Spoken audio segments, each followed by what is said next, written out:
Bells. We are here for the 11th convocation lecture, so we are not in a graveyard. I want everybody to be lively, because the man that is going to talk to us this afternoon is an activist and a lively man. Bells. Thank you for being there. May I invite the guest lecturer for his citation, Professor Lumumba. A round of applause for the man of the moment. A man that has passed the test of time.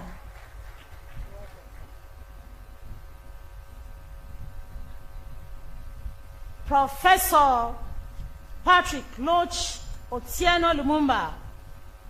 He is an associate professor of public law, a holder of LLD, Doctor of Laws, on the Law of the Sea from the University of Ghent, Belgium, Masters of Law degree and Bachelor of Law degree from the University of Nairobi. Professor P.L.O. Lumumba holds an honorary degree of Doctor of Letters, honoris causa, from the University of Cape Coast in Ghana. He has been trained on human rights at the Institute of Advanced Legal Studies, University of London in England. Humanitarian law at the Raoul Wallenberg Institute of the University of London in Sweden, and on international humanitarian law in Geneva, Switzerland.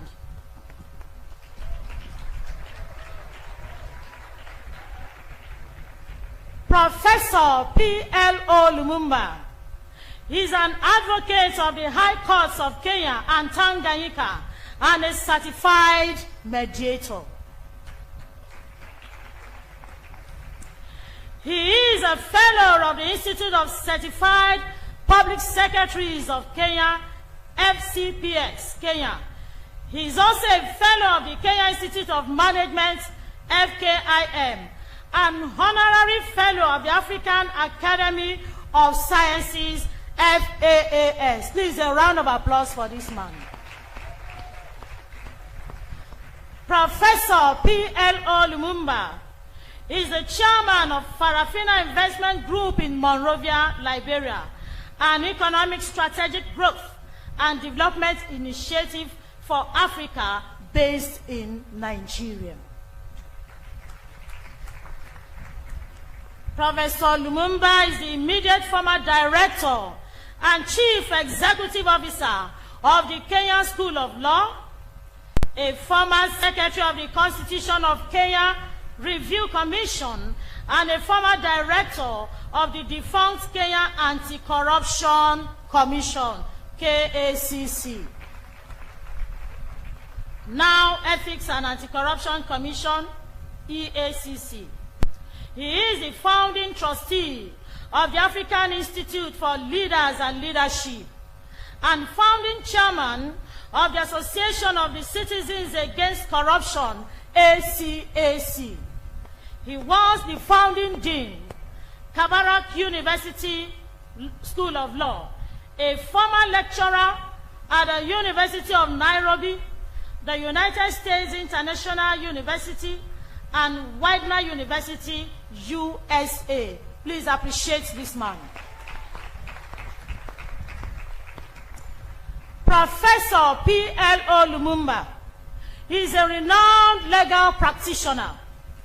He has written several books, including Criminal Procedure in Kenya, An Outline of Judicial Review in Kenya, Kenya's Long Search for a Constitution, The Postponed Promise, and Judicial Review and Administrative Law. He has numerous articles published in referred journals and several books in chapters.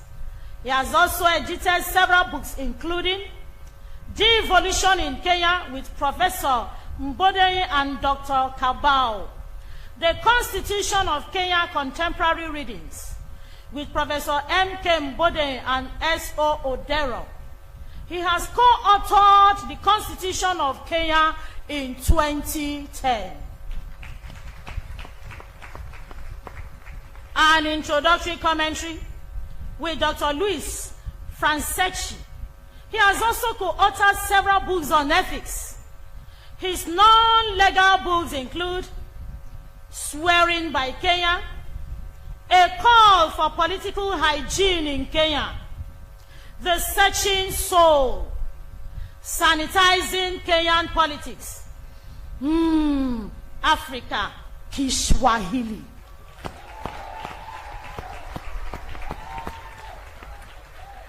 Ango Marach Lu and Wati Mango Lu. He has also co-authored 13 other books on integrity at school series.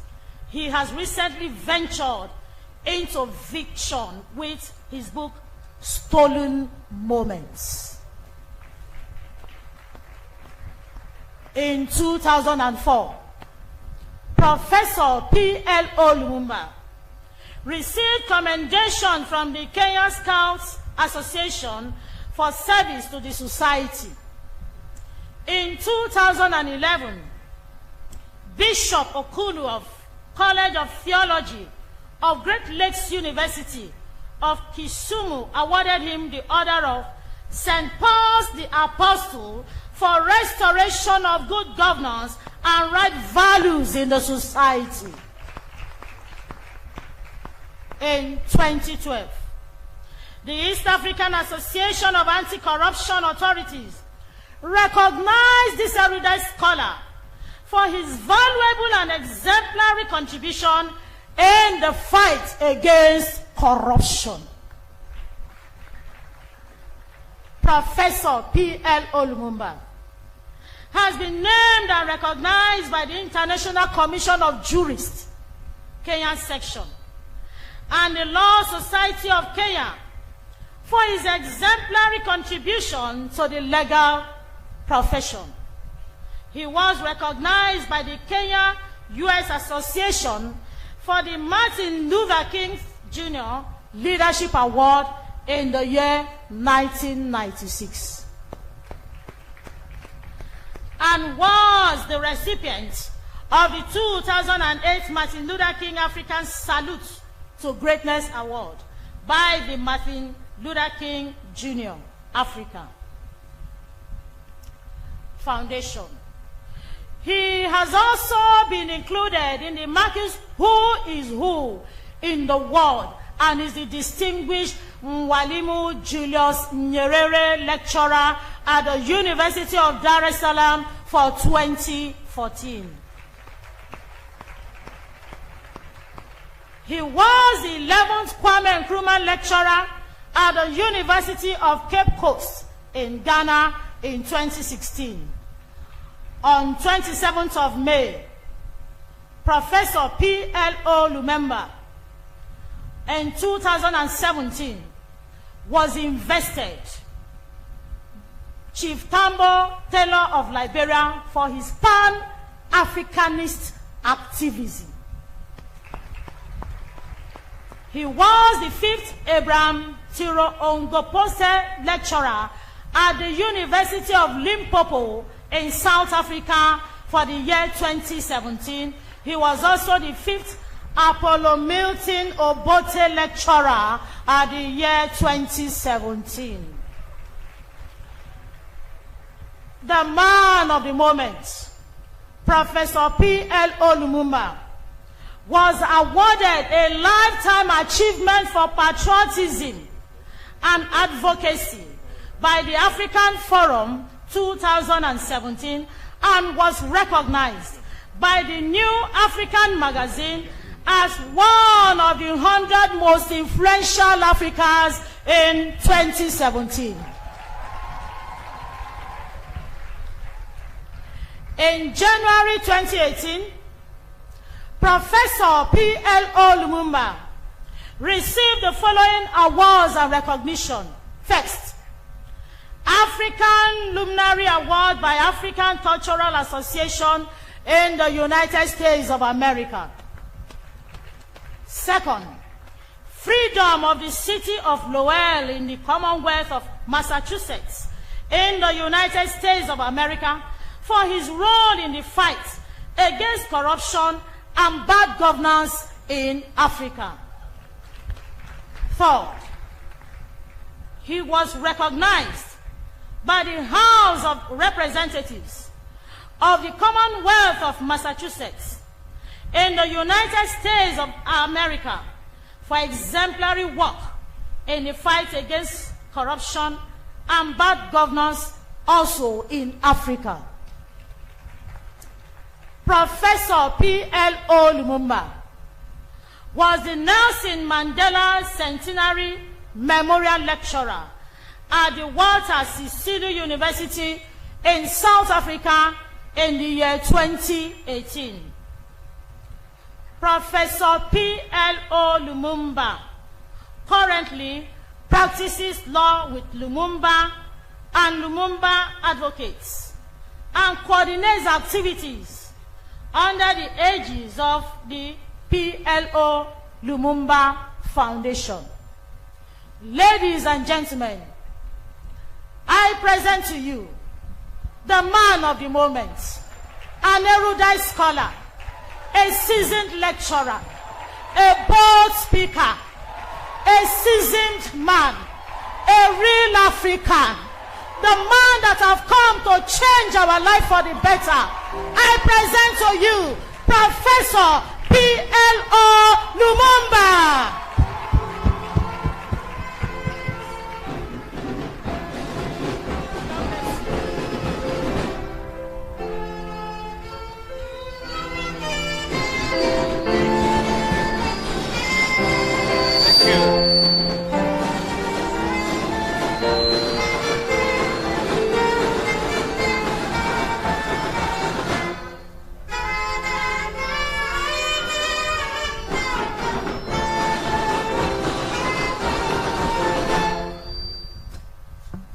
Thank you very much.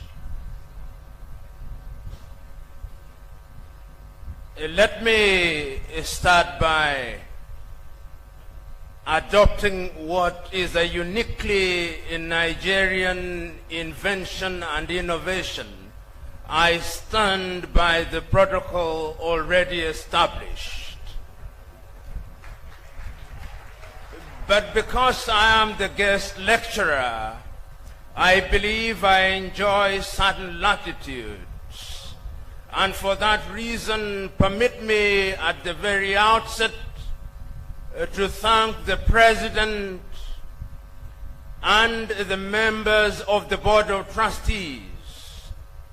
Permit me also to appreciate the Chancellor of the University. Permit me also to recognize the Pro-Chancellor and members of the Governing Council, and to recognize the Vice-Chancellor and members of the Senate, senior academic staff, and the students and invited guests. Let me say how very glad I am to be invited this afternoon to be the guest lecturer at the 11th convocation of Bells University of Technology.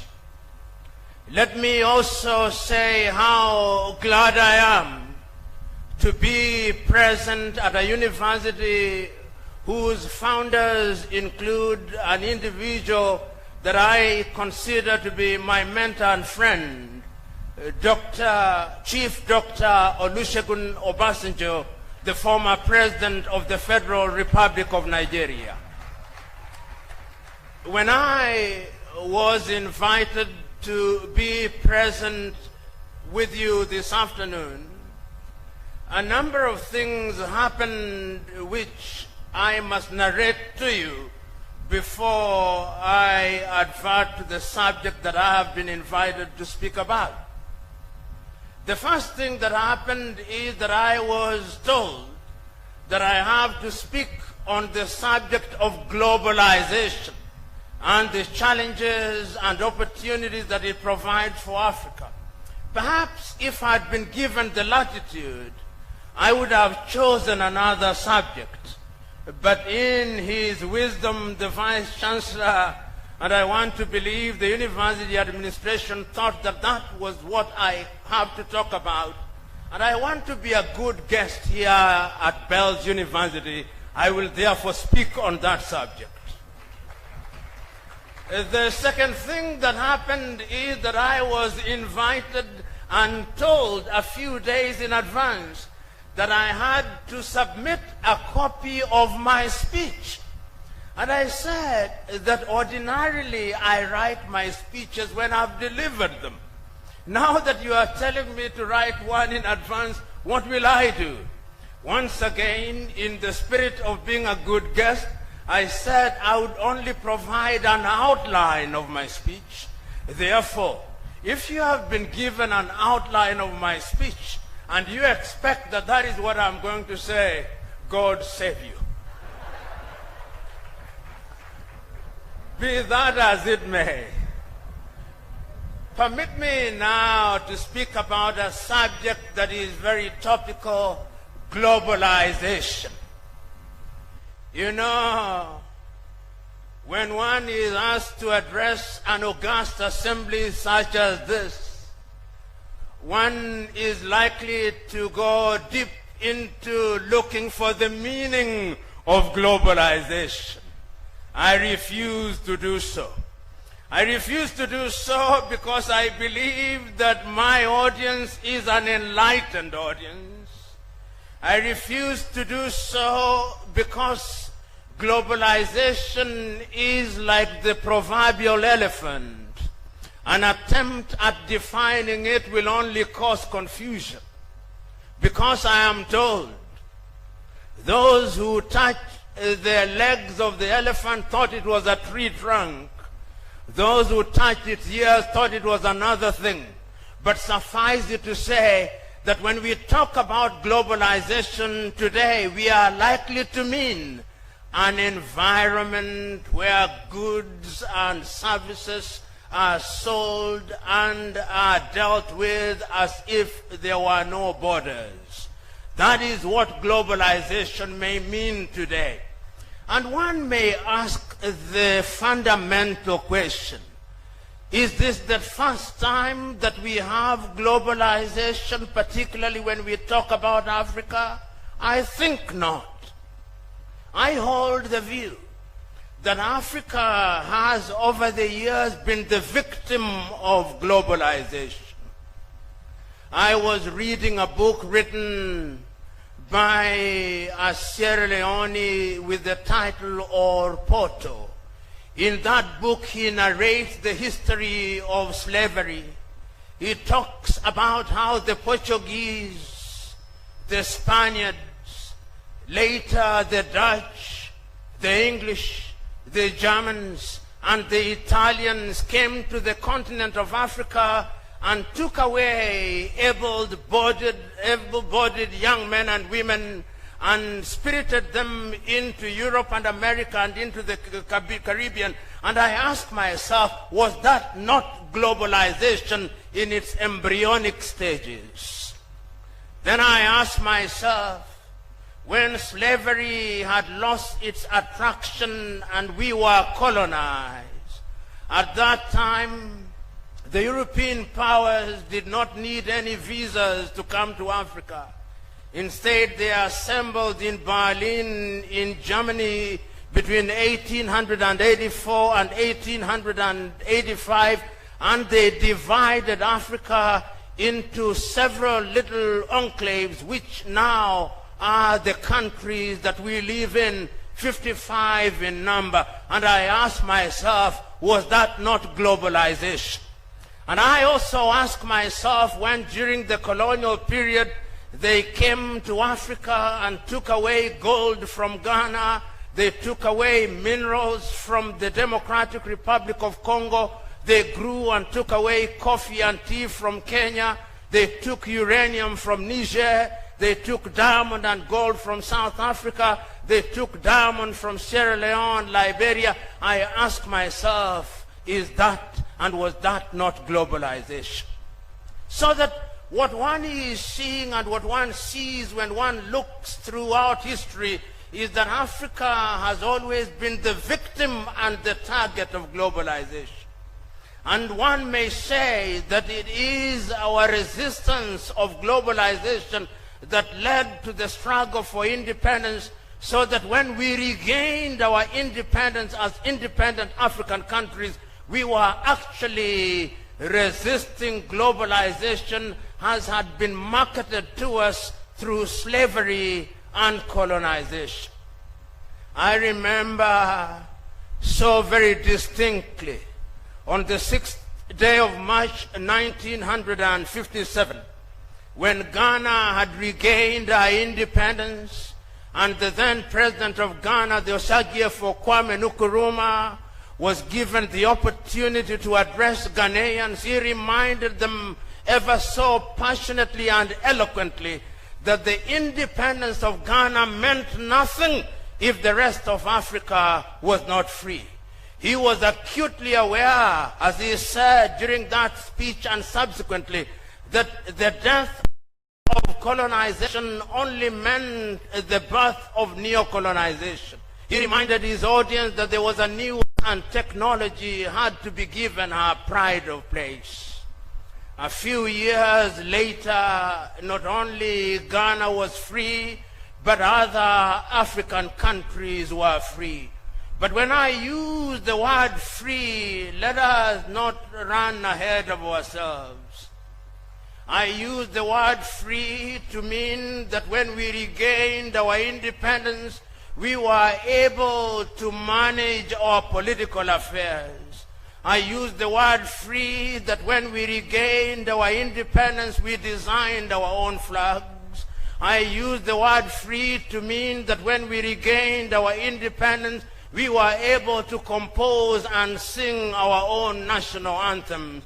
But those who interrogate and interrogate deeply would pose the question, were we really free? That question was to be posed in 1963. In the month of May in 1963, 32 heads of states and governments assembled in Addis Ababa, Ethiopia. There were two schools of thought on that day. The first school was the school that recognized that Africa, divided into little states as she was weak and vulnerable to the diabolical machinations of the former colonizers. That school was led by Kwame Nkrumah. There was another school. That school believed that Africa could unite, but they believed that the unity could be gradual.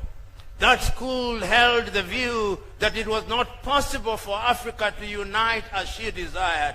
One of the leading torchbearers of that school was Tanzania's Mwalimu Julius Kambarage Nyerere. There was a competition of those schools. And when the competition ended, the school that was gradually headed by Julius Kambarage Nyerere had carried the day. And instead of a United States of Africa, we had an Organization of African Unity. On that day, with one committee of ministers, with a capital of Africa in Bangui, in Central African Republic, they listened to him not. Several years later, Tanzania's Julius Kambarage Nyerere was to say, in 1997, when he had seen the weakness of African countries, Kwame Nkrumah was right. We were wrong. If only we had united then. That is the Africa that we talk about today. An Africa which, when others refer to her, they still refer to her as if she was an extension of her former colonizers. They still refer to Africa as Anglophone, to mean English-speaking countries. Even Nigeria is Anglophone. notwithstanding that not more than 20% of Nigerians actually speak English. In Senegal, they are referred to as Francophone, notwithstanding that not more than 20% of them speak French. In Mozambique and Angola, they refer to them as Lusophone, and I'm told they also refer to some of them as Arabophone. Africa is a continent that is always being referred to by others in names that she does not participate in choosing. But even if that were not so, Africa has also suffered the fate of being defined by others. When it was convenient to Europe and America, they referred to us as the third world. When the third world was not so sweet after all, they referred to us as underdeveloped countries. And when underdeveloped country was not sweet either, they referred to us as developing countries. We are always defined and referred to others by terms that are meant to silence us and paralyze us so that we do not appreciate what we are doing. And you will remember that when African countries regained independence, all of them, all the leaders had clarity of mind. Even the ones that later changed and became monsters were clear in their mind. Sometimes, when I look at Africa from west to east, and I listen to the speeches that were made then, if you cared to listen to Leopold Sédar Senghor in Senegal, or Houphouët Boigny in Côte d'Ivoire, he was clear that Africa had to solve our problems of disease and hunger and ignorance. But it's not only Houphouët Boigny that was clear, or Senghor. Modibo Keita was clear in Mali, as Amadou Ahidjo was clear in Cameroon. Here in Nigeria, you may or may not agree, but when I listen to the speeches at that time of Nnamdi Azikiwe, Abubakar Tafawa Balewa, and even the Sultan of Sokoto, Ahmadu Bello, their clarity of mind on what Nigeria needed could not be contradicted even if you did not agree with them. When I go to Congo, the man for whom I am named was as clear as Christo Patrice Emery Lumumba. Even David Dacko in Central African Republic was clear, although he later turned into some kind of monster. But clarity was the watchword in those early days. When you went to East Africa, so clear was Apollo Milton Obote, Jomo Kenyatta, and Julius Kambarage Nyerere. And you went a little down, even Kamuzu Banda was clear, as was Kaunda. There was unanimity that Africa became independent so that she could solve our problems. But no sooner had we settled or started settling in our independence way than we started experiencing problems. First, the machinations of our erstwhile colonizers, the leaders who had clarity of mind, were removed. Sylvanus Olympio was no more in Togo. Modibo Keita was no more in Mali. In 1966, Osagyefo himself was no more in Ghana. Here in Nigeria, Nnamdi Azikiwe was no more. The Sultan of Sokoto and the Prime Minister Tafawa Balewa were no more and paid the ultimate price.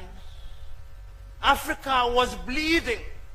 Coup d'etats became the thing in Africa, and those who did not love Africa even said that coups were as frequent as breakfast in Africa, but I dare say that even breakfast did not exist on African tables. That is the Africa that we are talking about. An Africa that apparently regained independence but was still controlled from elsewhere. And there is something that you must acknowledge about the erstwhile colonizers. Even when they appear to let you become freedom, they create a body in which they claim that you are equal and free, but equality and freedom is never there. So all former British colonies are still part of the Commonwealth, where they are free, independent, and equal, but the Queen is the permanent head.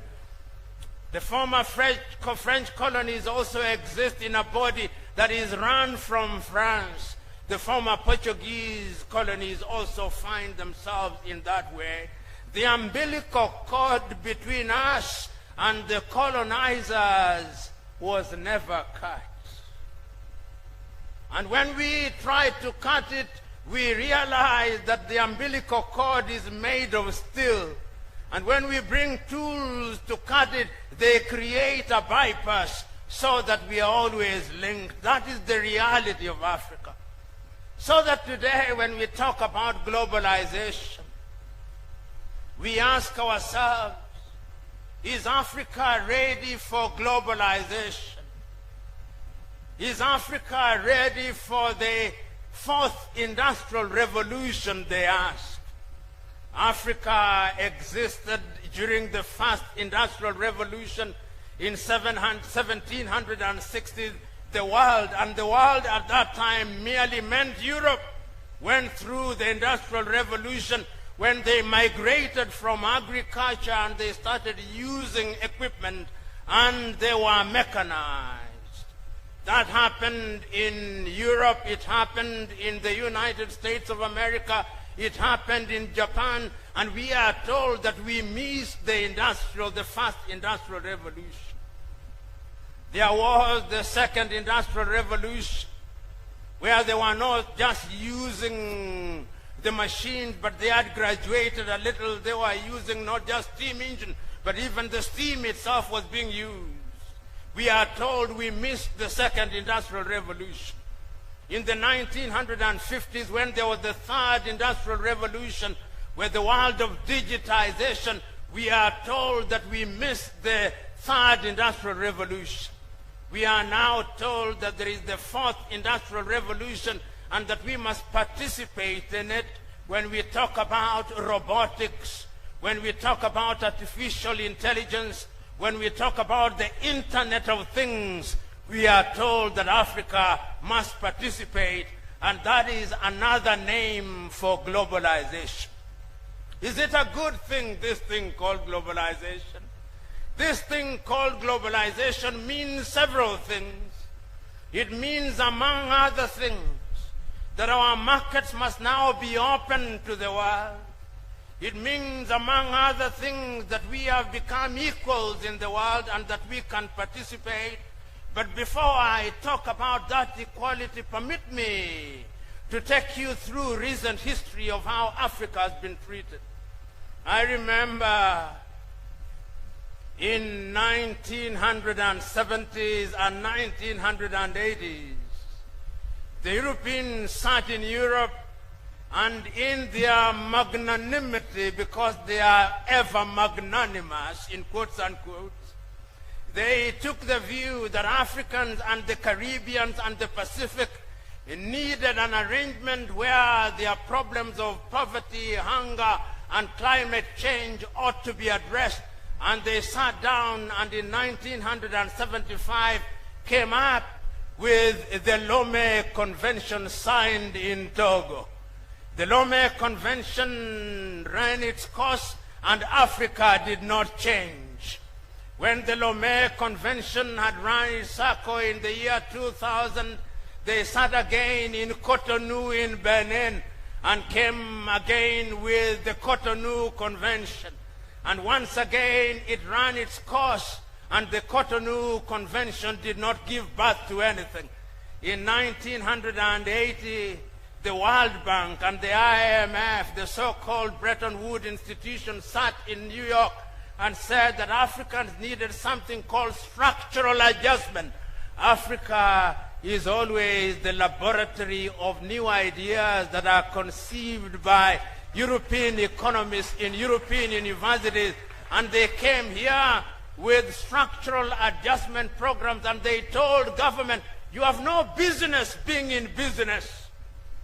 African governments listened to them, and whether you are in Nigeria or in Nairobi, Kenya, or in Accra, Ghana, or in Dar es Salaam in Tanzania, there was only one eloquent voice being heard from London, England, and from Washington, D.C., and from Paris, France, telling us, sell all your assets, sell your telecom companies, sell your power companies. We sold them, and they did not perform, and they went back to think of yet another experiment, and I suspect that that experiment is globalization. Why do I suspect that that experiment could be globalization? Because the Western world is never asleep. I remember under the aegis of the United Nations, and the United Nations is a good thing. But remember that when the United Nations organization was created in 1945 in San Francisco in the United States of America, none of the African countries were independent. We were not there. And remember that when they constituted the United Nations, they created something called the Security Council, and no African country sits at the Security Council. Remember that the world is structured in such a way that meetings are held in the world. The first meeting that is normally held is the G7. They were G8 until they expelled Russia. Now they are the G7. When they meet in Davos or they meet in Glen Eagles in Scotland, the 7 leaders of the most powerful economies in the world meet. Occasionally they invite the president of Nigeria because it is the most populous nation in Africa. Occasionally they invite the president of South Africa because it has a large economy, and they also invite the chairman for the time being of African Union. And the first and the last time that you see those presidents is at the photo op. After they have taken the photo on the first day, they are told, you go home. You go home. That is meeting number 1, the G7. Then there is another meeting of the G20. The G20 is a meeting where a few African countries may find themselves. Nigeria finds ourselves there. South Africa finds ourselves there. Occasionally Egypt finds ourselves there. Sometimes Algeria finds ourselves there, but their participation is minimal. Then there is another meeting of the rest, which all the 54 African countries belong to. I am submitting to us that at the dinner table where serious things are discussed, Africa is always under the table picking the crumbs and assuming that the party is under the table while the real party is on the table. I'm submitting to us that when we talk about globalization, we must ask ourselves, could globalization mean what I'm suggesting it means? But let us ask ourselves, when we talk about the challenges and the promises of globalization, let us ask ourselves what it is that we are talking about. When we talk about globalization, we are saying that the world has become one. We are saying, as the great South Korean writer Ha Jun Chang has written in his book, The Bad Samaritans, we are saying that globalization means that when an item is produced in China, that item should find its way in Nouakchott in Mauritania without any barriers. We are saying that when we talk about globalization, there is one market. We are saying that when we talk about globalization, our borders disappear.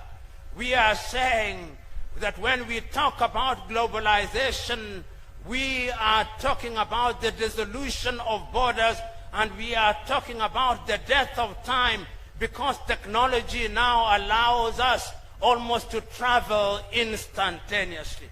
The question is Africa prepared for that thing? You know, several years ago, in 1980 to be exact, the former Tanzanian President Julius Kambarage Nyerere was asked the question, do you believe that African countries should play as equal players in the world economic arena? Because Europe and America now say, after the WTO rules, that the rules and the field has been made level. This is what Mwalimu Kambarage Nyerere said. He said that in boxing, the boxers are divided into several categories. There are heavyweight boxers, there are light heavyweight boxers, there are bantamweight boxers, there are featherweight boxers, but the rules of boxing are the same. If you take a heavyweight boxer and put him in the same ring with a lightweight, on the argument that the rules are the same, that is not boxing, that is murder. I am submitting to us that whenever we are told that the rules are the same, we are being invited to commit suicide. Because, ladies and gentlemen, tell me, if the President of the United States of America, whose economy has a GDP of $14 trillion, invites the President of Burundi, whose GDP is $2 billion, for a bilateral agreement, even if there are 21 gun salutes, even if there is a red carpet, it is not a meeting of equals. That is the reality. And yet we are being told that the United States of America is a sovereign state, and Burundi is a sovereign state, and I agree. I am being told that Germany is a sovereign state, and Sao Tome and Principe is also a sovereign state. I'm being told that Benin is a sovereign state, and France is also a sovereign state, and therefore they are meeting on an equal and a level playing field. If Africa is invited to such a boxing match, and Africa is not one, sometimes Africa is presented as if it was a single country. No, it is not. I am therefore submitting to us that we must interrogate ourselves whenever we are told that the field is level. But there is something unique about Africa. Why do I say there is something unique about Africa? People are always meeting about Africa to define Africa and to define what Africa needs. They met in Berlin in 1884 and divided Africa. They never stopped there. Today, everybody is meeting about Africa. The Chinese meet in Beijing, and they invite our leaders to Beijing. Why are they inviting us? Is it because they love us so much? I doubt. Why is it that once China has invited us to Beijing, Japan also invites us to Tokyo? Is it because we are so beautiful that we are loved by everybody? I doubt. Why is it that once we have been invited to Japan, we are also invited to Washington? Is it because we are so beautiful that nobody can resist us? Why is it that when Washington has finished with us, Europe also invites us to Brussels? Are we so beautiful that we cannot be resisted? And why are we so beautiful that even Russia now invites us? Are we so beautiful that the next person to invite us will be the Arab countries in Doha, in Qatar? We must ask ourselves why we are being invited. As you are asking yourself, I know why we are being invited. We are being invited because Africa is the home of the things that everybody wants. Everybody knows that Africa has all the things that are desirable. And if you doubted that Africa had everything, you start to look at your African map. If you want gold, you go to Johannesburg, South Africa. In fact, the other name of Johannesburg is Igoli, which means gold. If you want diamonds, you climb a little and go to Namibia and to Botswana and to Lesotho, and you find diamond there. And if you want uranium, you just go to Zimbabwe. And if you are tired of looking at uranium in Zimbabwe, you climb the ladder a little and you go to Zambia and you are confronted with copper. And if you are tired of copper, just rise to the Democratic Republic of Congo and you'll ask yourself the question, what was God thinking when he created Congo? What mineral is not there? Everything is in Congo except nothing. That is Africa for you. And when you move out of Congo, you go to the armpit of Africa. As if things can only be hidden in the armpit, you find oil in Equatorial Guinea, and you find oil in Angola. And as if oil was condemned to reside in that part of the world, you find oil off the shores of Gabon. You find oil off the shores of Benin. You find oil off the shores of Cameroon. You find oil off the shores of Nigeria. You find oil off the shores of Ghana. And if you are tired of oil and you now want to go into agriculture, you go to Ghana, and when you are looking for cocoa, and before you see cocoa, you meet gold. And if you rise a little up there, you go to Cote d'Ivoire, you meet cocoa. And if you are tired of West Africa and you go to West Africa, come to my Kenya, you meet tea, you meet coffee, and you go to Tanzania and to Ethiopia. What did God not put in Africa? That is the continent that everybody wants. That is the continent that they say must now embrace globalization. That is the continent that they now say that continent must open our borders. We know it when they tell us to open our borders, and we are being told that is a game of recourse. I refuse to accept. You know, I do not claim the monopoly of knowledge or wisdom, but I know a few things. And one of the things that I know is what globalization should not mean. I know two things: what globalization should not mean and what globalization should not mean. Globalization should not mean that when fish is produced in China, the fish should be marketed in my rural village in Kenya to the detriment of our fishermen. If that is what globalization, we must reject globalization. I refuse to believe that when globalization means that when I want to take a taxi in Lagos, Nigeria, or in Accra, Ghana, there must be an application by somebody sitting in Tallinn, in Estonia, or San Francisco in the United States, running companies called Taxify or Bolt or Uber. If that is what globalization means, then I don't want globalization.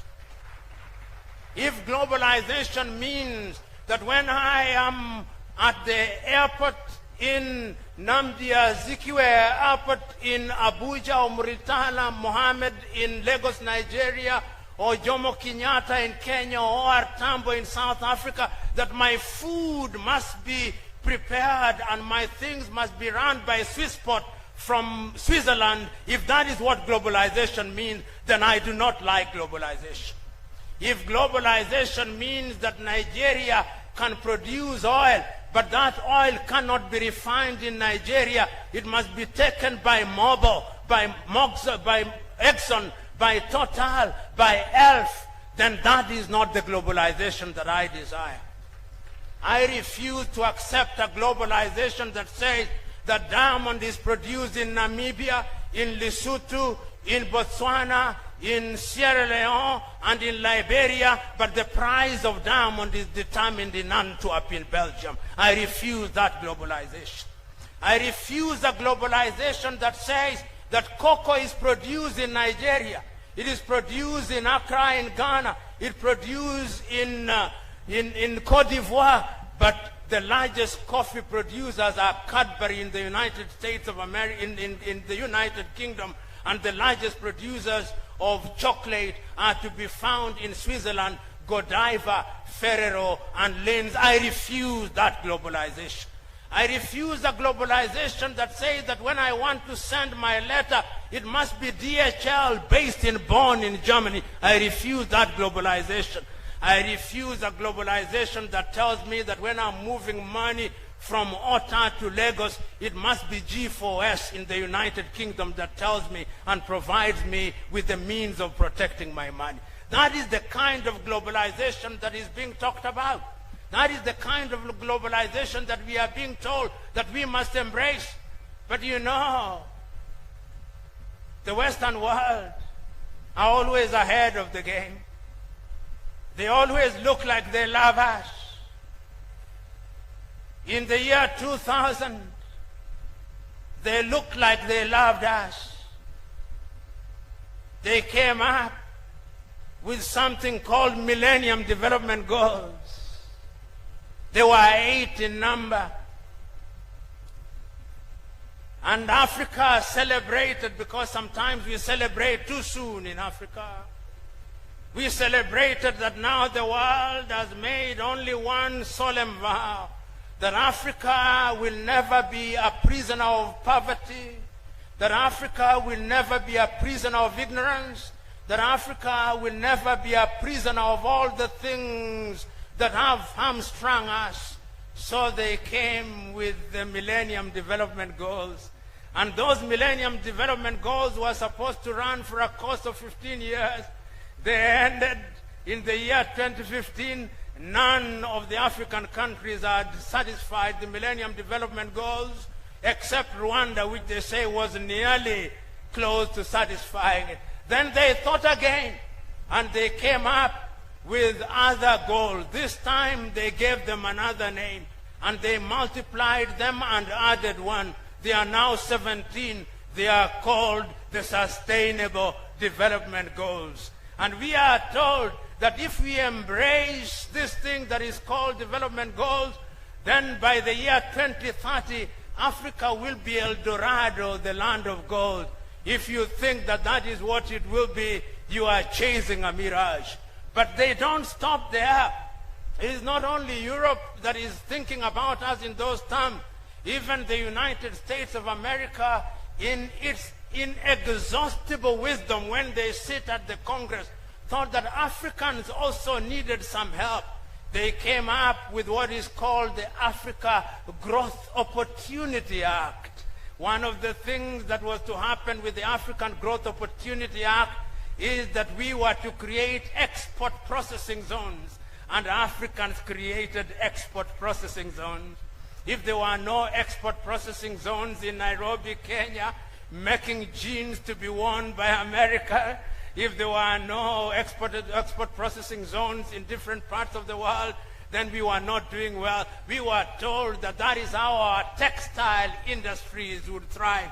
What we learned later is that once we had made new clothing items and sent them to the United States of America, once the Americans had worn them, they had looked at them and they were not good enough, they would send them back to Africa as second-hand clothing, with the consequence that Africa treats as new that which has been rejected by Europe and America. That is the globalization that we are talking about. So this Africa, this Mother Africa, this Mother Africa of which Martin Meredith talks in his book, The Fortunes of Africa, and says that Africa is the repository of all known wealth. This Africa, how can she have 1 billion people plus and she's the poorest continent on earth? This Africa, how can she be the home of all minerals and she does not make anything? This Africa, how can she be the producer of rare earth to be found in every mobile telephone, and she makes not a single mobile telephone? This Africa, how can she be the home of uranium, and she does not have a single nuclear power station?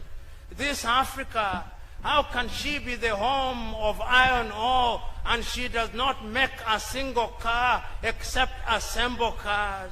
This Africa, how can she be the home of animals, cattle, and produce leather, and yet the shoes worn by her women and by her men are made in Italy? This Africa, how can she be the home of all the medicine, all the plants that are used to make medicine in the world, and yet the medicine that is used to cure our sick sons and daughters are made by Bayer? This Africa, how can she be in that state? She can only be in that state because she understands and misinterprets what globalization is.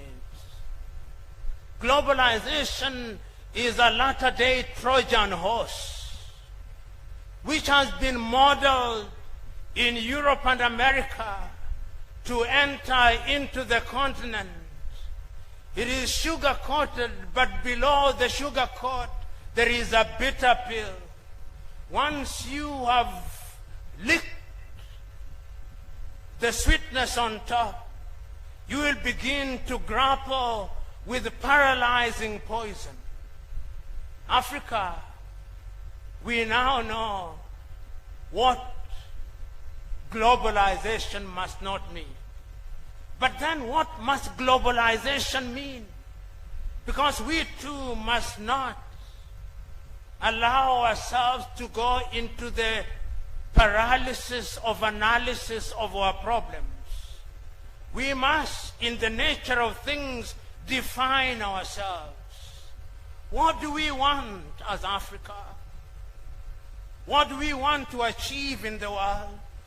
We know that as Africa we cannot survive without the others.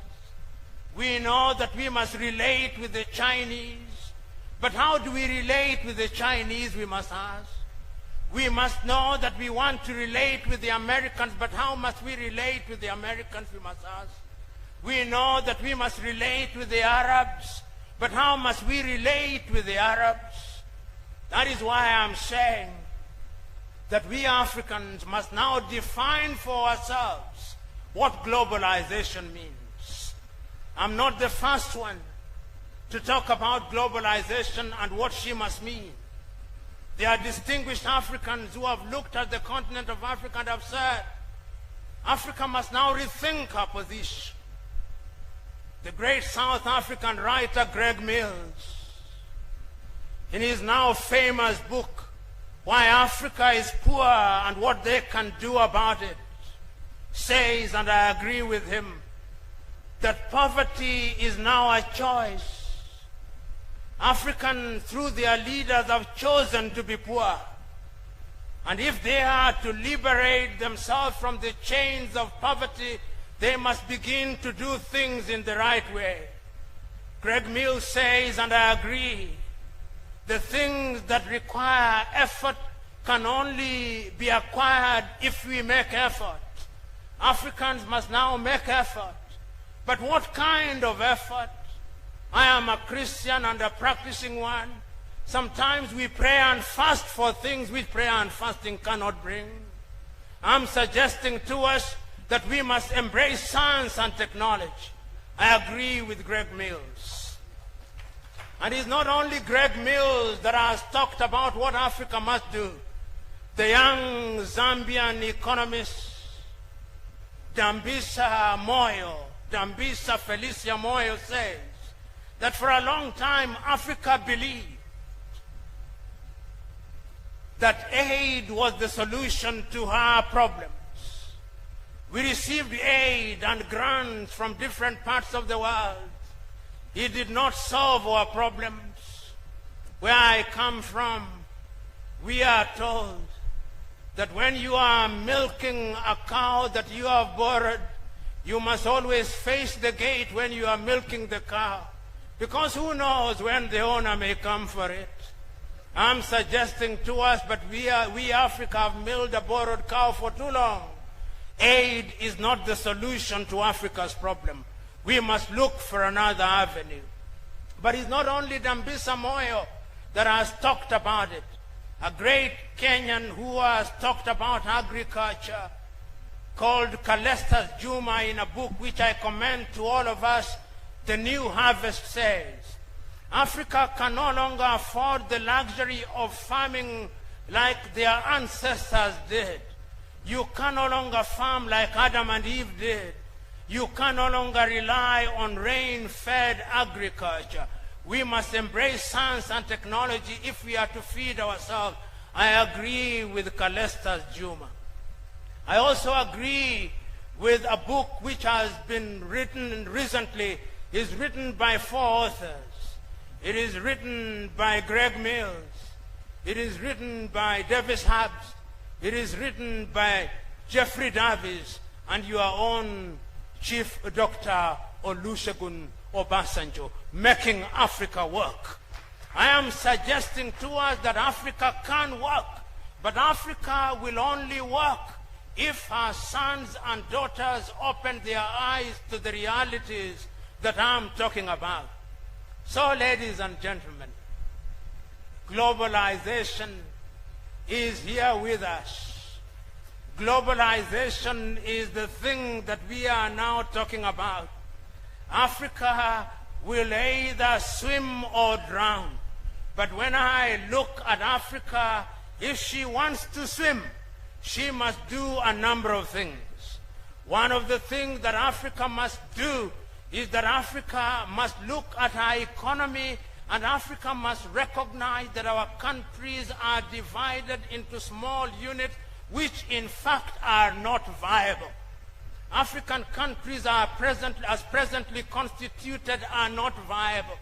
I love Burundi, but Burundi alone is not viable. I love Seychelles, but Seychelles alone is not viable. I love Benin. I love Togo. I love all these little countries, but they are not viable if they were to go it alone. And that is why it gives me joy when I see that Africans have now recognized that going forward, in order to confront globalization, Africa must unite. And it is not unity simply for its own sake.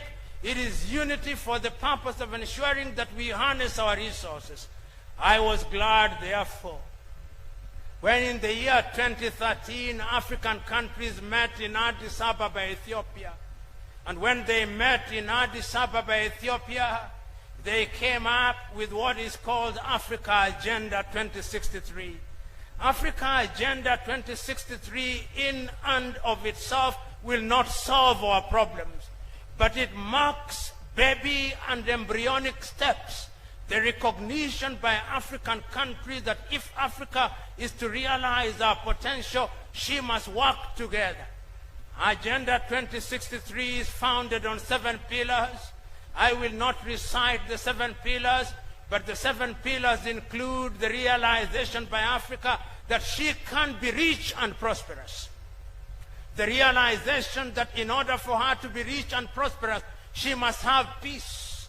The realization that in order for her to be rich and prosperous, she must have ethics and must respect her culture. The realization by Africa that in order to be rich and prosperous, she must take care of our environment. The realization by Africa that in order to be rich and prosperous, our governance system must improve. The realization by Africa that in order for her to be rich and prosperous, our women must be given their pride of place because they are over 50% of the population. The realization by Africa that in order for her to be rich and prosperous, she must unite and must move from agriculture that is not mechanized. The realization by Africa that she can no longer rely on primary products, that Africa must add value to our products. the realization by Africa that is only through unity that Agenda 2063 must be recognized. But Africa did not stop there. Africa went further in the year 2017 when they met in Kigali, Rwanda, and they came up with African Continental Free Trade Area. And they recognized that in order to move forward, the artificial borders that were bequeathed to us by the colonizers must only exist for purposes of administration. We must remove tariff and non-tariff barriers. I salute the Africa Continental Free Trade Area.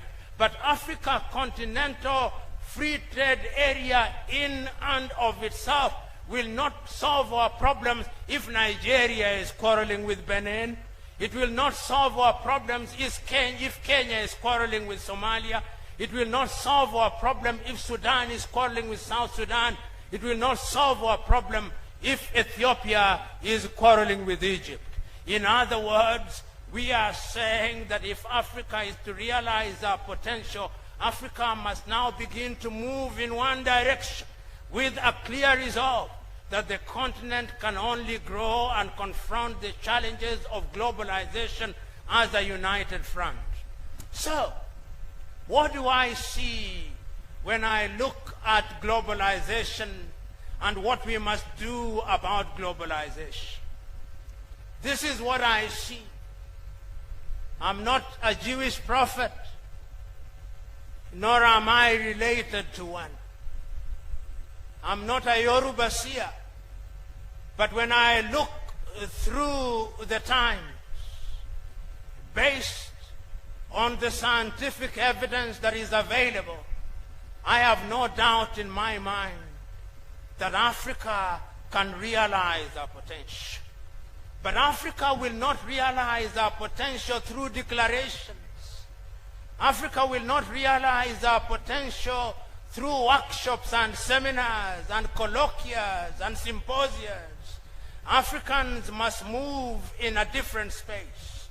Africa must come to institutions such as this to begin to embrace science and technology. I have been reading a book which I commend to all of us. It is a book written by a young South Korean economist called Ha-Joon Chang. The book has the title, The Bad Samaritans. Those of you who are spiritually inclined and read the Bible only know about the Good Samaritan. I'm now submitting to you, courtesy of Ha-Joon Chang, they are bad Samaritans. The bad Samaritans are out there. They do not mean well for Africa. I'm submitting to you that in this world, the world is still, the law of the jungle still prevails. Survival is still for the fittest, and death is for the least suitable. So in order for Africa to grow and to meet the challenges of globalization, Africa must protect herself. I'm therefore submitting that in order to grow, African economies must choose what to allow into their countries and what not to allow. And I'm submitting that if the Nigerian textile industry is to prosper, a decision must be made by Nigeria that certain second-hand clothing will not come to Nigeria. I'm submitting that if Nigeria is to protect her oil, Nigeria must make a solemn vow and a decision that Nigeria will no longer export her crude oil and import oil that is refined. Nigeria must refine her oil so that she also benefits from the byproducts of oil. I'm suggesting that that is what globalization is all about. I'm suggesting that if globalization is to work, then Cote d'Ivoire and Ghana and Nigeria must no longer export cocoa in its raw form. They must have factories that are making chocolate in Accra and in Lagos and in Abidjan. I'm saying that that is the only way in which we'll have jobs in the domestic arena. I'm submitting to us that we can no longer continue throughout the ages to buy telephone from Samsung in Korea, or Techno in China, or Apple in the United States of America, or Nokia from Finland, or from any other part of the world, producing cotton, and we do not make phones. I know that the Rwandese have started assembling smartphones, but we must go beyond assembly. This university, including Bell University, must now begin to introduce a technology where phones are made here. We can no longer live in Africa where there is no energy. It surprises and saddens me at once that Iran produces more electricity, has more power than all African countries combined, excluding South Africa. It cannot be right. I'm now suggesting that these universities and others must now collaborate so that we harness the sun, that we can produce solar energy. I'm suggesting that Nigeria, or indeed any other African country, is not going to reindustrialize if we do not have energy, and we cannot participate in globalization if we are consumers. You know, it is the great Kenyan Ali Mazrui who said, Africa is in the business of producing what she does not consume and consuming what she does not produce. Let us now ensure that Africa produces what she consumes and consumes what she produces. We can trade with the world. So I am submitting to us that going forward, Africa can only protect herself through trade. And trade will only happen if Africa is strong. How can it be? There is a song that is sung by the Christian brethren. How can it be? Let me sing that song. How can it be that we do not produce any aeroplane? How can it be? How can it be that we do not produce any aeroplane and Brazil produces an aeroplane? How can it be that we produce no car and Korea produces a car? How can it be? How can it be that all of us who are assembled here are wearing shoes made from England and Italy? How can it be? How can it be that even the beautiful dresses that we are wearing are possibly made in the Netherlands? How can it be that even the underwear that we are wearing and the undergarments that our mothers and sisters are wearing are made from elsewhere? How can it be that even the hair that our women are wearing are imported from Korea and India? How can it be?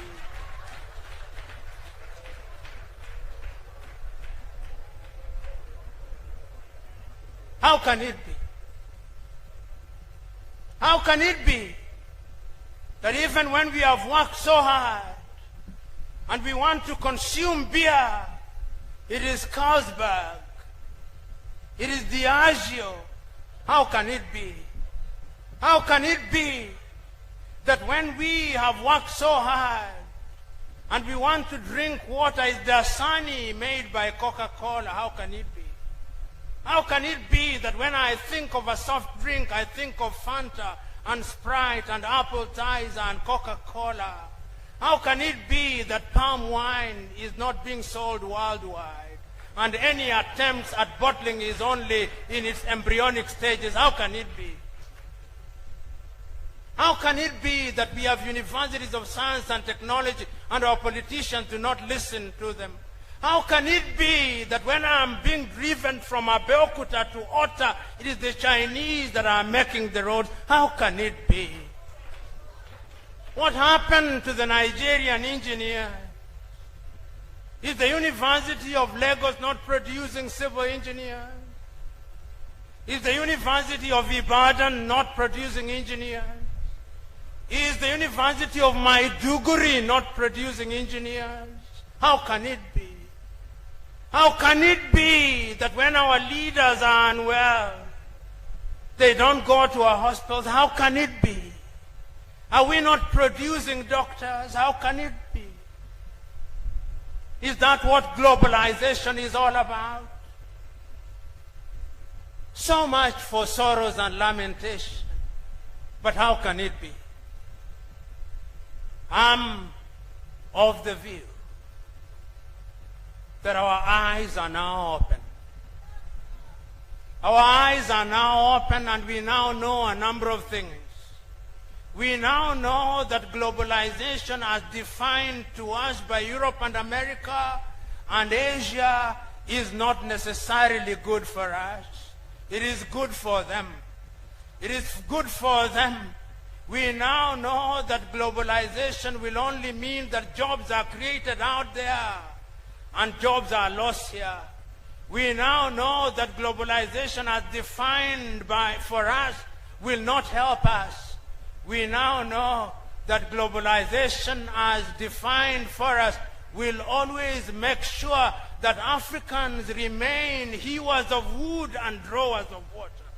We must now convert it. We must now define our own globalization. Globalization must now mean that what we produce we will improve. Globalization must now mean that our universities will give pride of place to science and technology. Globalization must now mean that our governments will now allocate money for research and development. Globalization will now mean that the men and women that we elect into public office will no longer think that the ballot box is a magic which converts them into people who have monopoly of wisdom and ideas, and that they must listen to experts. We must now tell ourselves that it can be done and that we are the ones who must do it. We must now tell ourselves that we must have a system that makes Africa work. Africa can work. Africa will work, and it will only work if we Africans choose to work. And this is the time. The time to work is now. Therefore today, if I was a Christian preacher, I would say, today is our day of the Pentecost. Let the Holy Spirit of science and technology descend. Let the Holy Spirit of science and technology descend. Let the Holy Spirit of research and development descend. Let the Holy Spirit of a new meaning of globalization descend. Let us say with our words and with our mouth that from today henceforth, Africa will not be defined by others. Africa will define herself. Africa knows what she wants. Africa and her sons and daughters are going to move in the right direction, and we shall do what is good, right, and just for us. Africa must rise. Africa will rise, and Africa will stand. God bless you.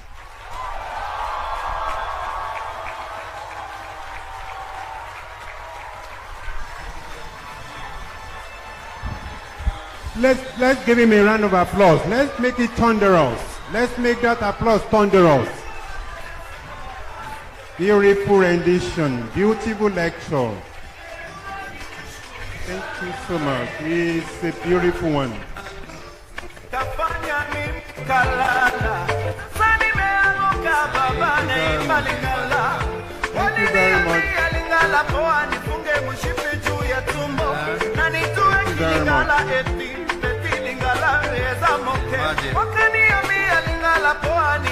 Thank you very much. Thank you very much. Thank you very much. Thank you very much.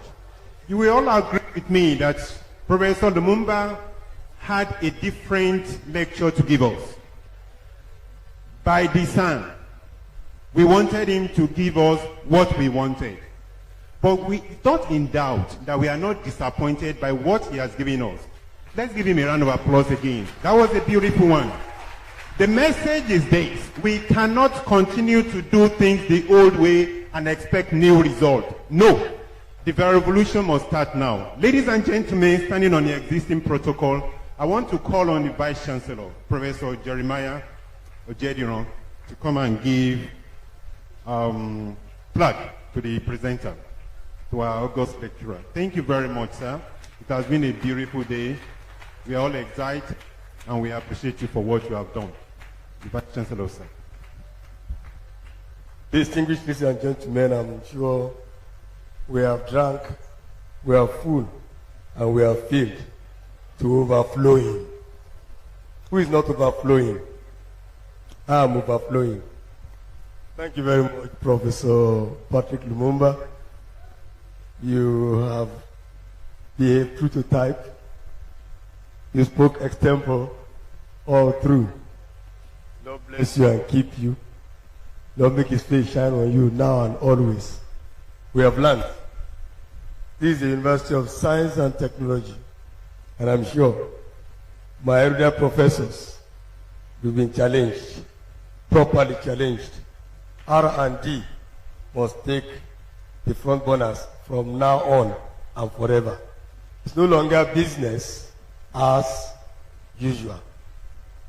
To my students, it is no longer business as usual. We must think outside the box. We must think outside the box. May I request, with all humility, the presence of the Pro-Chancellor and Chairman of Council to please step forward, sir.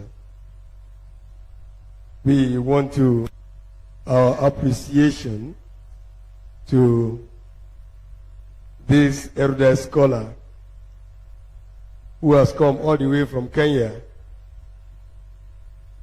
to redefine globalization, to open our eyes as Africans to know exactly what globalization is.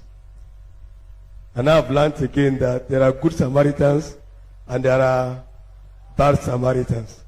Now I think we are more up to date. When you say you're a Samaritan, we have to ask, which one are you? Good or bad Samaritans? I thought you were going to give us a round of applause for that. Let's give another round of applause. So, on behalf, please, Prof, please, can you please come up?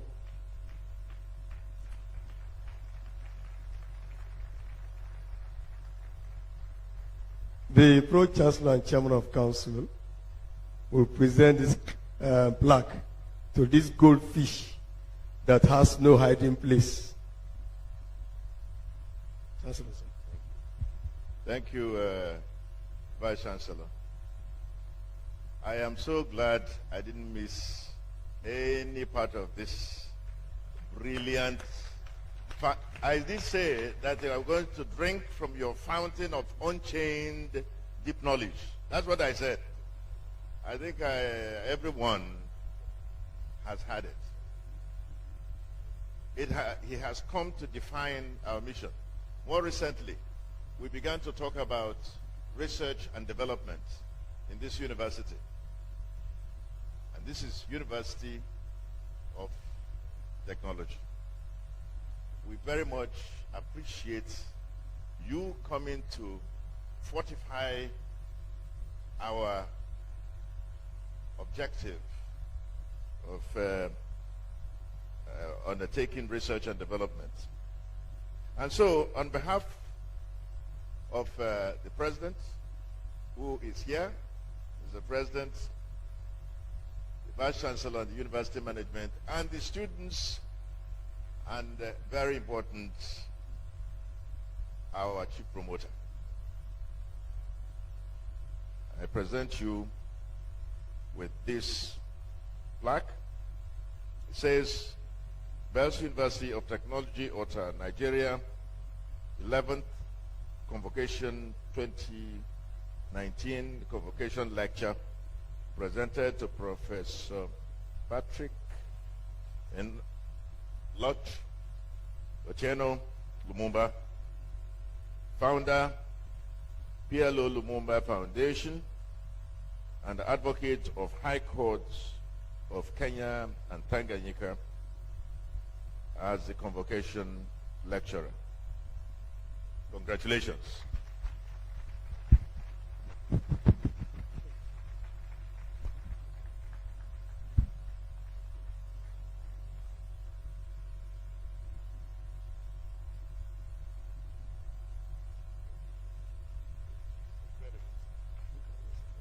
May I also invite the, please sir, this way. Also invite the President and Chairman Board of Trustees to make this presentation on behalf of the university. Reverend Dr. Wilson Badejo. President and Chairman of Board of Trustees.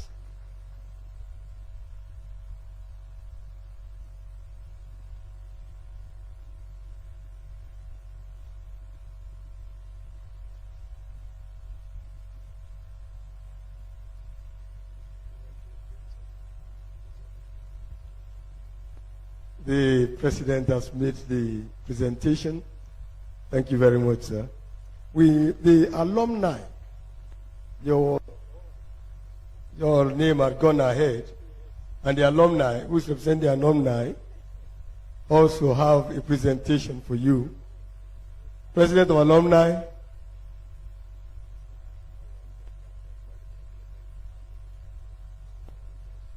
Any alumnus here on ground? Tolu Adeshina. Let me represent the alumni of this university. They are very thoughtful. They are representing the total multitude of students who have graduated from here.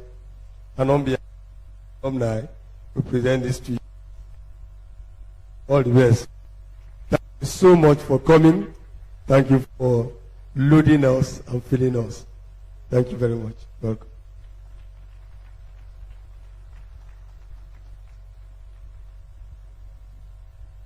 May I invite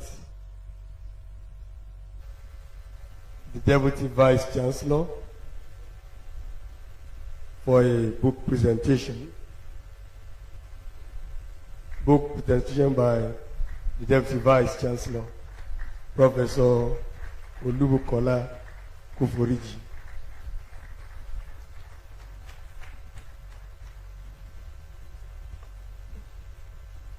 Thank you very much, sir. I'm not sitting, I'm not standing and adopting the existing protocol. We are making the presentation of the book Bells 10 at 10, Activities in Bells University of Technology from the year 2005 to 2015. So I welcome you to the book presentation titled Bells Tech at 10, the story of Nigeria's first private university of technology. As we are aware, the university was founded by the Bells Educational Foundation and granted the operational license by the government of the Federal Republic of Nigeria on 9th June 2005, and it commenced operations on the 1st of July of the same year with 3 colleges, namely Natural and Applied Sciences, Food Sciences, and Information and Communication Technology.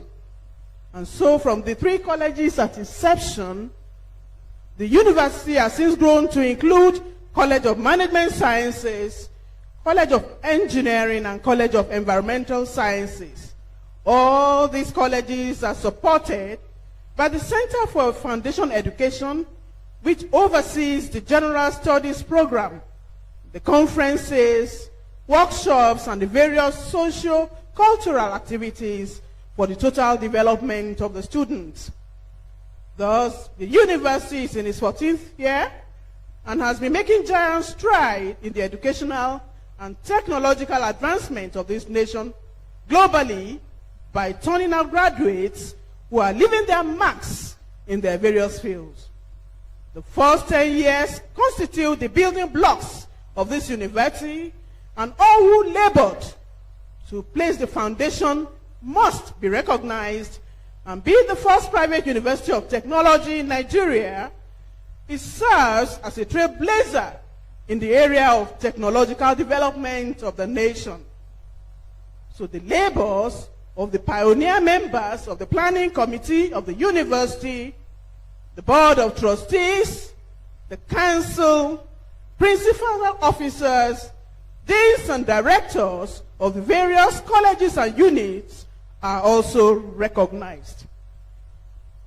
The editors of the Bells Tech at 10, Professors Isaac Adeyemi, the then Vice Chancellor, and Olusegun Areola, the DVC, are well acknowledged, as well as the contributors to the various chapters. I must not forget the support and tireless assistance of the present Vice Chancellor, Professor Jeremiah Oludele Ojediran, in making this presentation a reality, as well as those that were called upon at short notice to assist in editing this. Of course, we must not mention Dr. Tio, Dr. Moike, Dr. Akinwumi, and Dr. Ozurumba. And of course, our graduating student, Mr. Kelechi Njoku, for offering his service to make this a success. This book that is being presented is good for intending proprietors, members of the think tank, and those intending into venturing into the tertiary institution management in this nation. We have on the ground already the book reviewer, Mr. Kunle Shomori, the Chief Press Secretary to the State Government, that will give us an overview of this book, and this will eventually be presented by the Chairman Board of Trustees, Reverend Dr. Wilson Badejo, and the Pro-Chancellor, Professor Bart Nanji. Once again, you are well appreciated for being part of the Belstech history. Thank you, and God bless you. I now call on Professor Tassi for the citation of the reviewer of this book, Belstech at 10. Thank you.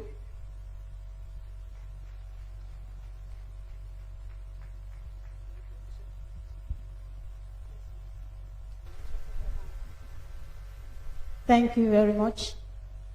Once again, Belstech.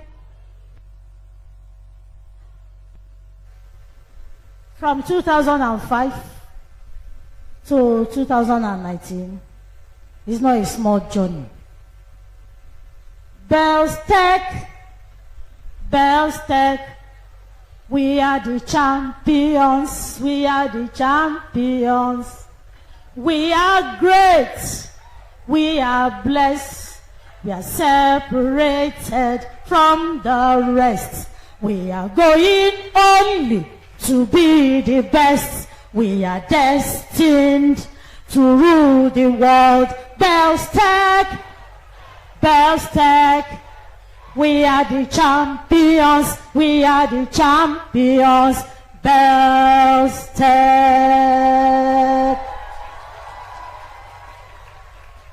We are happy we are launching our book.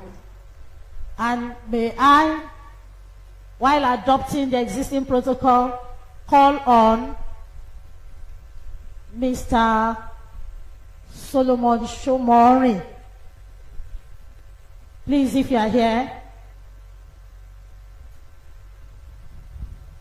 come up to the podium. Yes.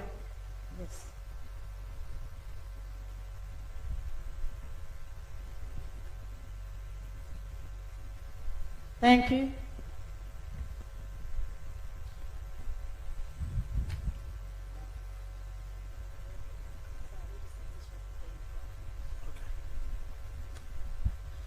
Born 53 years ago, Mr. Sunday Olakunle Shomori is a multidisciplinary development journalist, an administrator, and an analyst.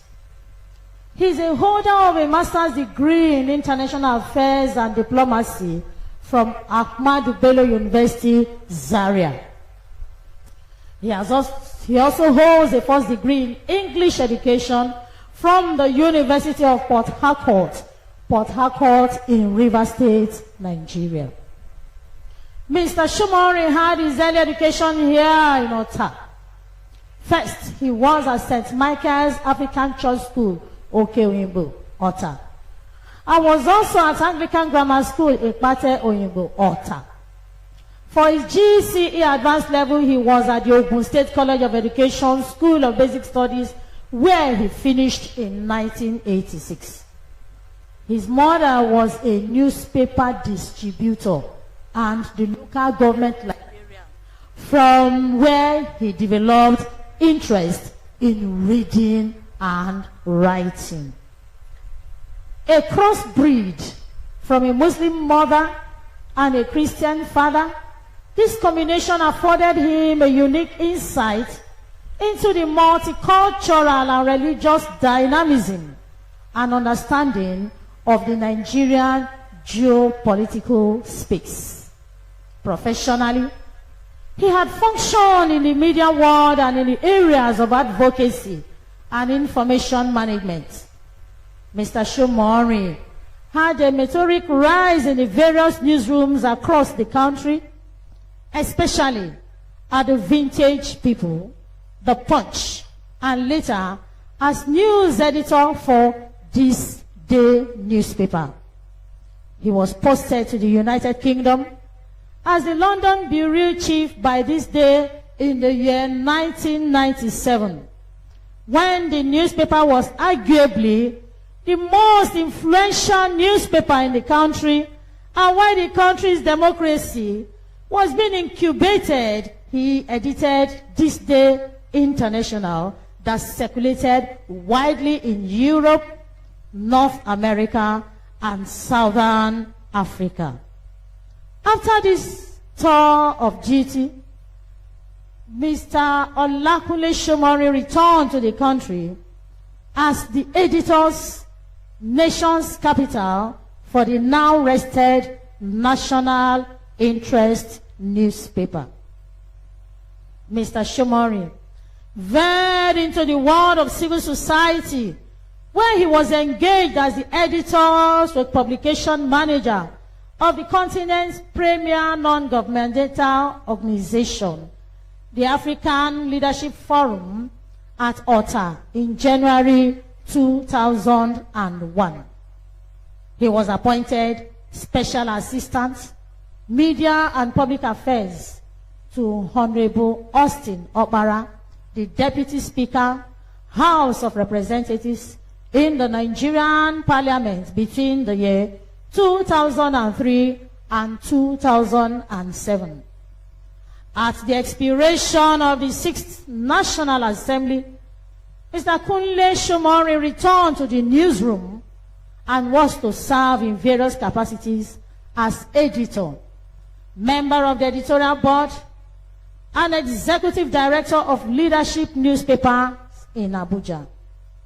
In 2012, he was appointed Director General, Research and Public Communications in the Governor's Office, Niger State, under the leadership of Dr. Babangida Aliyu. At different times, he had done some consultancy works with a number of international development agencies and research organizations, including the United States Agency for International Development, USAID, funded National Democratic Institute, NDI, the International Republican Institute, IRI, and the Measurement and Evaluation Management Services, MEMS, in editorial, outreach, and research capacities. He was also a facilitator at European Union Office of the National Security Advisors Office, organized media roundtable on counter-violent extremism, CVE, among other training programs he had been privileged to facilitate. I believe he deserves a round of applause. As a development journalist, he has had immense editorial, field and newsroom experiences, cutting across the continents of Africa, North America, and Europe.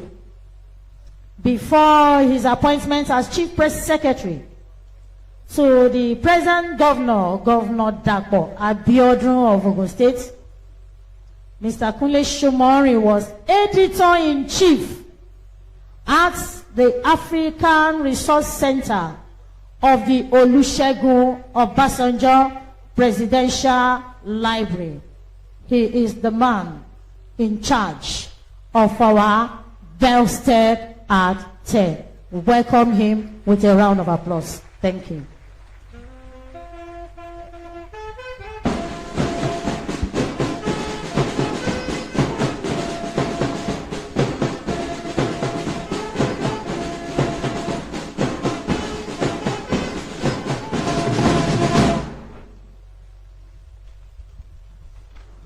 let me adopt the existing protocol. Special honor to the chairman of the governing council, the pro-chancellor, vice chancellor, and the management of this university. My task ordinarily should be simple, especially with the deputy vice chancellor reading out most of the things that book contains. But because I've been given this assignment, let me just quickly go into it, because I've prepared a text. I'll read.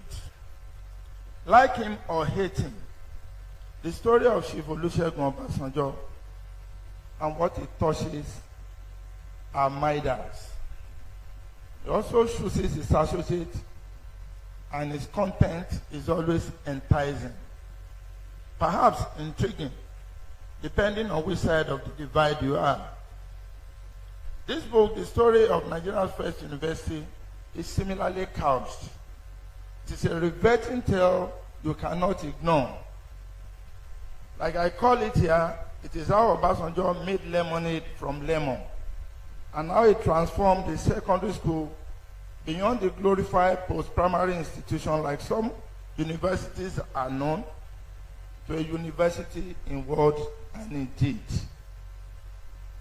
I liken it to the growth of small acorn seed planted here in Otta, my birthplace, that has become a big oak, known beyond Nigeria for research, scholarship, and for the substance and content of many of your products and gadgets.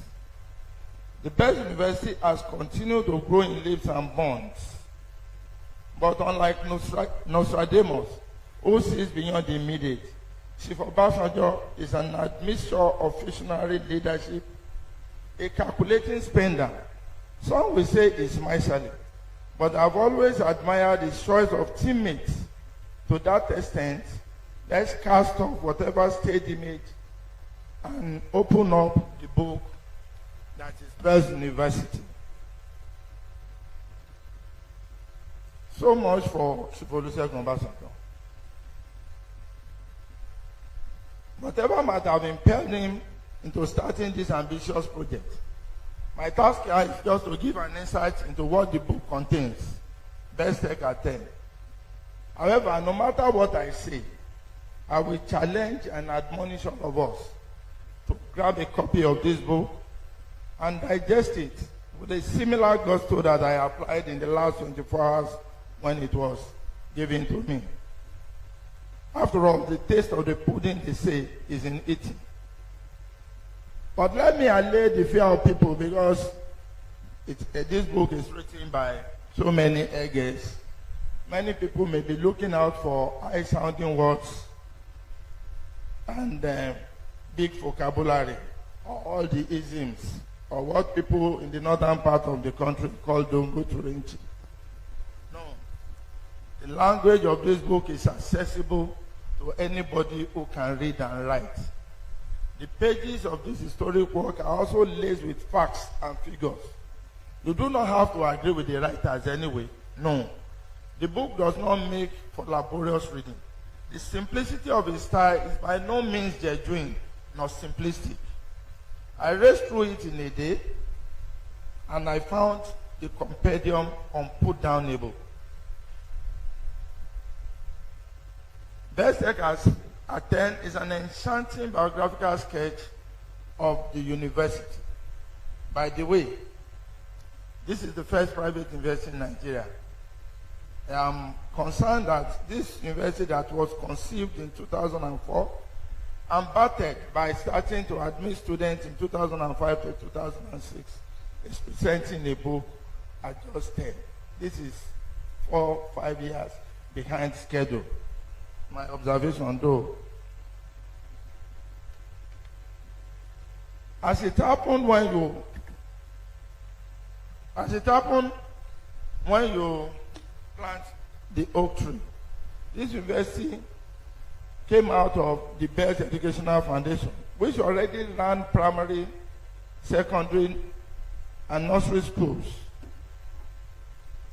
From all practical purposes too, this university was created by Chief Obasanjo, established by Chief Obasanjo as a serving president. You consider that controversial, check the record at the Corporate Affairs Commission.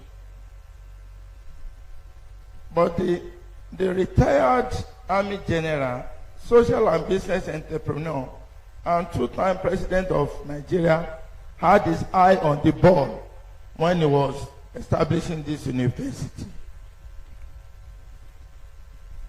It's an idea that came about because our universities were producing graduates that were unfit for employment and for use in our ever-changing world.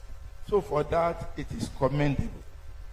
As I remain through the book, I marvel at the visionary statement of the university owners and the frenetic pace they pursue their dreams.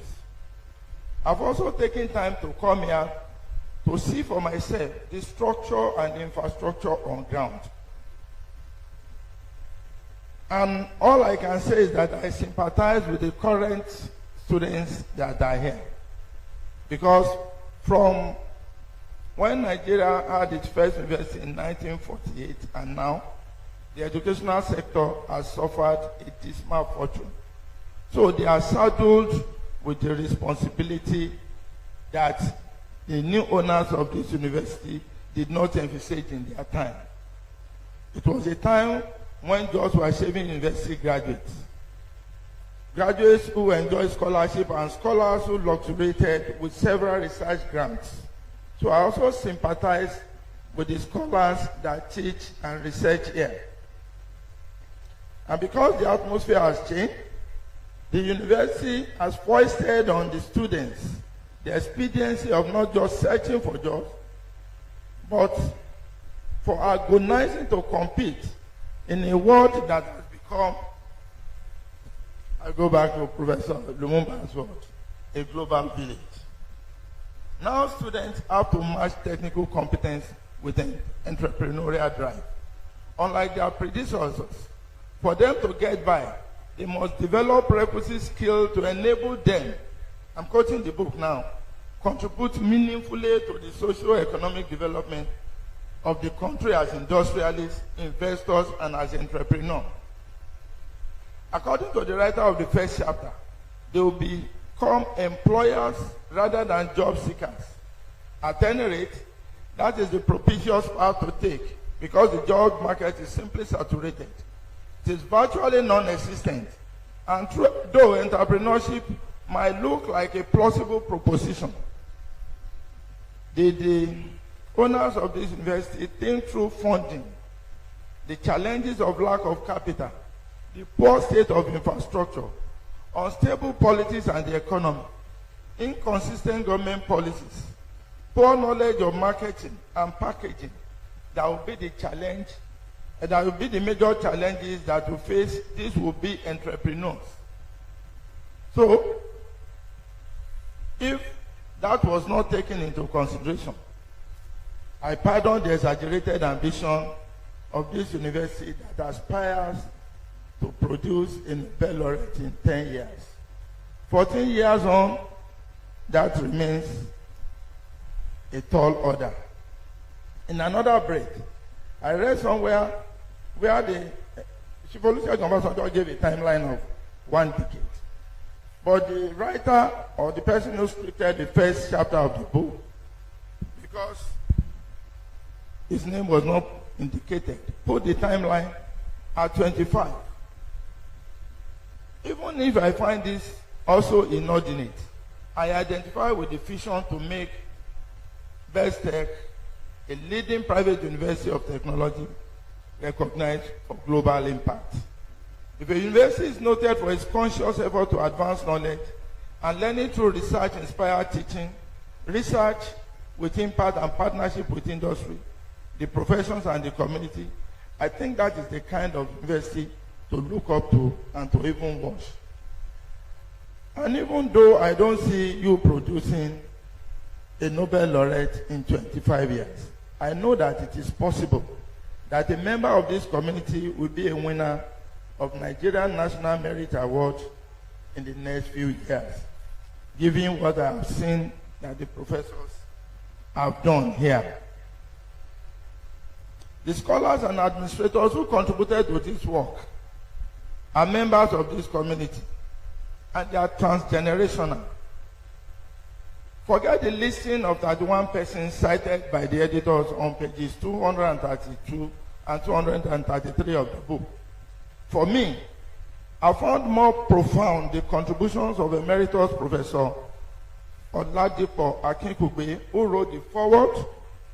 The same goes for the man who penned the preface, the foundation professor and pro-chancellor and chairman of council, Professor Emmanuel Edosi, and the untitled comments of the promoter, Chief Olusegun Obasanjo. These are intellectually stimulating comments that those who aspire to establish a university should look up to. They are quite insightful packages that present generation of scholars in and out of Bell's Tech, and they cannot dismiss them in terms of what they will contribute as part of the university community. Like most tales told by active participants, expect a little bit of exaggeration. All these nice things are encapsulated in the 15 chapters of this book. The ex-vice Vice Chancellor and Deputy Vice Chancellor are designated editors, and I can understand as a PR man that this is a project to massage the egos of their employers and for them to lift themselves up in the eyes of the right-thinking members of the public. For me, I will say the book is segmented into five major thematic parts. 1, the conception and formation stage, the take-up point where institutional frameworks were in place. 3, the operationalization of the visions of the dreamers and founders of this university. 4, the free mix of culture and technology in a university of technology. 5, the marching word with action pages, or if you like, the not too old to mentor section, where the parents' forum and alumni issues were dissected. Reading through the book, I can recommend it as a reference text for professionals and graduate students of administration of higher education. Because I did a little bit of education management and planning at school. This book is the story of the making of one of the most ambitious private universities in the Southern Hemisphere. The free-flowing, accessible fiction of the book is an added advantage and does not take the shine of the graphic elucidation of people, events, and places.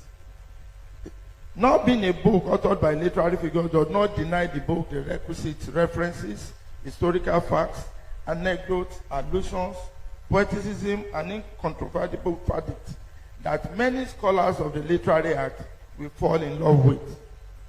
No wonder, one of the highest points in the book for me is where Bayo Adebowale, Malaki Igwelo, and Ademola Agiri discuss art and culture in the University of Technology in chapter 10. For those who found that awkward, let me make a convention, because in their opening statement, they said they are strange bedfellows. Before I took this appointment, I was preparing to go for a PhD research at the University of Technology in Sydney on a course that is in social science. And I was to research the ethical convergence and divergence of online and mainstream newspaper reportage and the effect on democracy sustenance in sub-Saharan Africa. It was an all-expenses paid scholarship with heavy grant to support this from a University of Technology.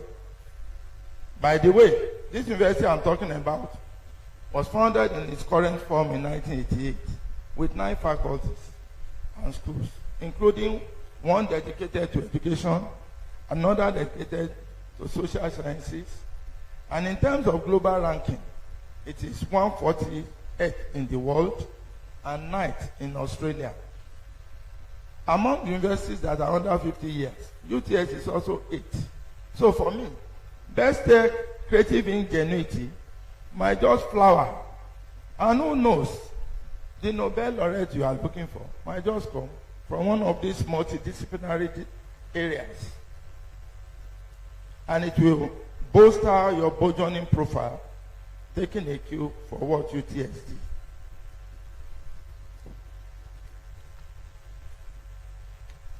Surely you have documented what is not a run-of-the-mill university.